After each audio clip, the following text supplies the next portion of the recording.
बड़ी खबर का रुख करें। जम्मू कश्मीर के बारामूला में एनआईए का छापा। उमर रशीद लोन के घर पर यह छापेमारी एनआईए ने की है। टेरर फंडिंग के मामले में एनआईए की टीम ने यह छापा उमर रशीद लोन के घर पर मारा है।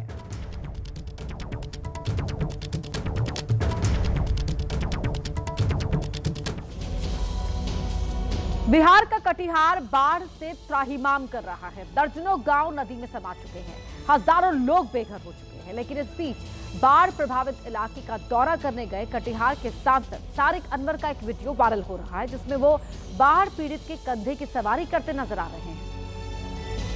हेलो दोस्तों, इस वायरल वीडियो में तारिक अनवर बाढ़ प्रभावित इलाकों का निरीक्षण करने के लिए स्थानीय लोगों के कंधे पर सवार होकर पानी को पार करते नजर आ रहे हैं। इस वायरल वीडियो को लेकर नई बहस शुरू हो गई है। लोग अपने अपने तरीके से प्रतिक्रिया दे रहे हैं। हेलो दोस्तों, आपने नेता तो बहुत देखा होगा, लेकिन कटिहार के सांसद महोदय तारिक अनवर साहब जो अपने क्षेत्र का दौरा, गंगा कटाव का दौरा करने के लिए कितना कष्ट से आए हुए हैं, आप देख सकते हैं। कटिहार के दुरियाही पंचायत में गंगा नदी ने भयंकर तबाही मचा रखी है। कई गांव नदी में समा चुके हैं। ऐसे में बाढ़ की मार झेल रहे लोगों का जायजा लेने के लिए तारिक अनवर दुरियाही आए थे, लेकिन बाढ़ के पानी में पैर ना रखना पड़े, इसलिए तारिक अनवर बाढ़ पीड़ित के कंधों पर सवार होकर गए। जबकि उनके साथ चल रहे समर्थक, यहाँ तक कि उनकी सुरक्षा में तैनात पुलिस वाले सभी बाढ़ के पानी से होते हुए कीचड़ में चल रहे थे। लेकिन सांसद तारिक अनवर बाढ़ के बीच मस्त सवारी कर रहे थे। अब बीजेपी जेडीयू इसे जनता का अपमान बता रही है, लेकिन कांग्रेस इसे जनता का प्यार बता उठ रहे तमाम सवालों को खारिज करने में लगी है। बिहार के कटिहार में उस वक्त हड़कंप मच गया जब श्रद्धालुओं से भरी बस में अचानक ही आग लग गई। चंद सेकंड में बस आग का गोला बन गई। गनीमत रही कि बस में सवार सभी यात्रियों की जान बच गई। जिस बस में आग लगी वो पूर्णिया से भागलपुर जा रही थी। तभी अचानक इंजन के भीतर से धुआं आने लगा, जिसे देख बस में सवार लोगों ने ड्राइवर से गाड़ी रोकने को कहा और जैसे ही बस रुकी, यात्री बस से उतरे। बस कुछ सेकंडों में धूं धूं कर जलने लगी। ऐसे लगा मानो किसी ने बस में पेट्रोल डालकर आग लगा दी हो। 4 घंटा चलेगा। बस में आग लगने की खबर प्रशासन को दी, जिसके बाद फायर ब्रिगेड की गाड़ी ने आकर आग बुझाने की कोशिश की, लेकिन तब तक बस जलकर राख हो चुकी थी। गाड़ी में थोड़ा पहले लाइट ऑफ हुआ। अच्छा। लाइट ऑफ होने के बाद धुआं देने लगा, गाड़ी निकाल कर धुआं देने लगा। आगे से जैसे लग रहा था कि कुछ होने वाला है, तो हम लोग गाड़ी को रुकवाए। बस में आग की घटना से श्रद्धालु खौफ से भर गए, जिनमें बड़ी संख्या महिलाओं और बच्चों की थी। ये सभी श्रद्धालु कलश विसर्जन के लिए भागलपुर गंगा घाट जा रहे थे, लेकिन भागलपुर पहुंचते उससे पहले ये हादसा हो गया। लेकिन अच्छी बात ये रही कि हादसे में किसी भी तरह की कोई जान हानि नहीं हुई। बस ड्राइवर और सभी यात्री सेफ हैं। राजस्थान के बारां में तेजाजी महाराज की एक शोभा यात्रा निकाली गई। इस यात्रा में कुछ ऐसा हुआ जिसने आस्था और अंधविश्वास की बहस को फिर से गर्म कर दिया है। पहले एक कटोरी में सांप के साथ दूध पिया, फिर उसी सांप को अपनी जीभ पर डसवाया।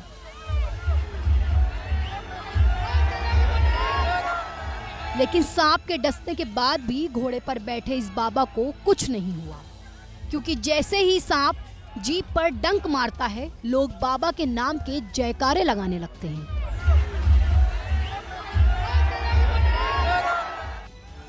जैसे मानो कोई चमत्कार हुआ हो कि आखिर सांप के डसने के बाद कोई कैसे बच सकता है। क्या इस बाबा पर सांप के जहर का कोई असर नहीं होता है? तो बता दें कि इन बाबा का नाम भोपा बाबा है और जिस शोभा यात्रा में सैकड़ों की संख्या में श्रद्धालु की भीड़ उमड़ी है, वो वीर तेजाजी महाराज की है। कहा जाता है कि वीर तेजाजी महाराज का जन्म भगवान शिव और नाग देवता के आशीर्वाद से हुआ था और ये सांप से डसने की आस्था भी तेजाजी महाराज से ही जुड़ी हुई है। कई लोग ऐसे हैं जो इस आस्था को अंधविश्वास बता रहे हैं।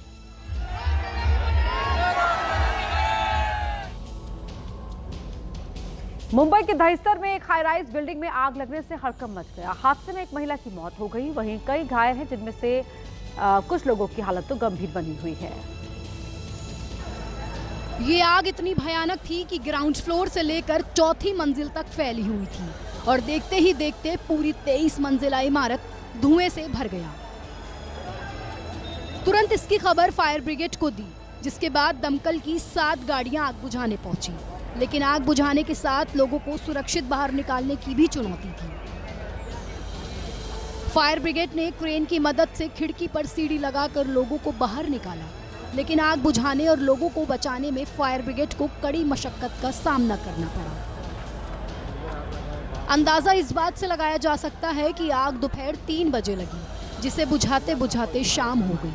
शाम के करीब 6:10 पर आग बुझी। फायर ब्रिगेड की टीम ने 36 लोगों को रेस्क्यू किया, जिसमें 19 लोगों को अस्पताल में भर्ती कराया, लेकिन हादसे में एक महिला की मौत हो गई। हालांकि समय रहते रेस्क्यू शुरू हो गया, जिससे बड़ा हादसा टल गया, क्योंकि रविवार के दिन ज्यादातर लोग घरों में मौजूद थे। अगर थोड़ी भी देर होती तो बड़ा हादसा हो जाता। यूपी के हापुड़ में भीषण हादसा हो गया। स्कॉर्पियो की टक्कर से ई रिक्शा चालक की मौत हो गई। हादसा होते ही मौके पर लोगों की भीड़ जुट गई, जिसके बाद गुस्साए लोगों ने ड्राइवर की पिटाई के बाद स्कॉर्पियो में आग लगा दी। आग लगाने से स्कॉर्पियो कार बीच सड़क पर धू कर जलने लगी। स्कॉर्पियो में आग लगने के बाद लोगों ने शव सड़क पर रखकर जाम लगा दिया और कार्यवाही की मांग पर अड़े रहे। घटना की सूचना पर पहुंची पुलिस ने मामला शांत कराया और कार्यवाही का आश्वासन दिया। तब भीड़ शांत हुई। हालांकि पुलिस ने स्कॉर्पियो के ड्राइवर को गिरफ्तार कर लिया है।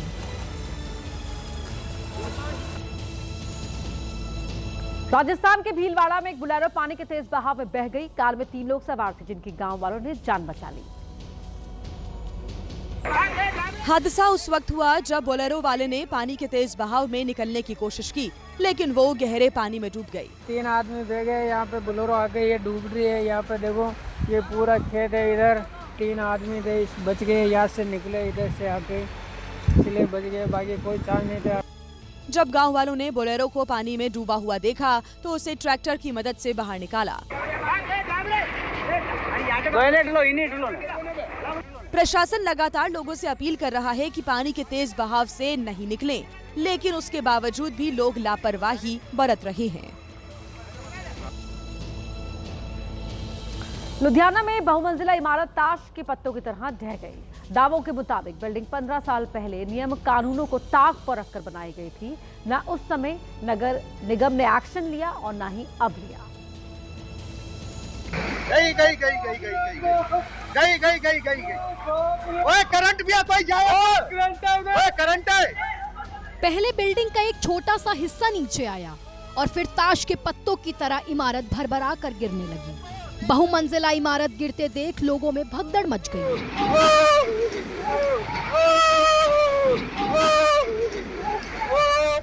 गनीमत रही, बहुमंजिला इमारत के ढहने से किसी को नुकसान नहीं पहुंचा। विश्वकर्मा चौक के पास हुई इस घटना के बाद नगर निगम एक बार फिर सवालों के घेरे में है। स्थानीय लोगों का कहना है कि सभी कायदे कानून को दरकिनार करते हुए बिल्डिंग का निर्माण हुआ था। खस्ता हाल बिल्डिंग के बारे में कई बार नगर निगम को जानकारी भी दी गई थी, लेकिन कोई कार्रवाई नहीं हुई। यमुना नदी के बढ़े हुए जलस्तर से प्रभावित परिवारों की मदद के लिए गौतम बुद्ध नगर की डीएम बारिश में ग्राउंड पर नजर आई। मेधा रूपम ने बाढ़ प्रभावित परिवारों के लिए बनाए गए शिविरों का दौरा किया, जिसके बाद उन्होंने बाढ़ प्रभावित लोगों से संवाद किया और उनकी समस्याओं के बारे में जानकारी दी।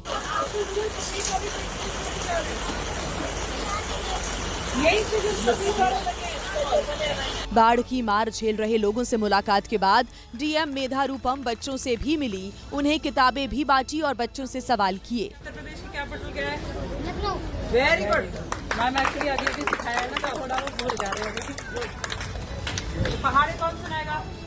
मेधा रूपम ने बच्चों को किताबों के साथ बिस्किट भी दिए और मन लगाकर पढ़ाई करने की सलाह दी।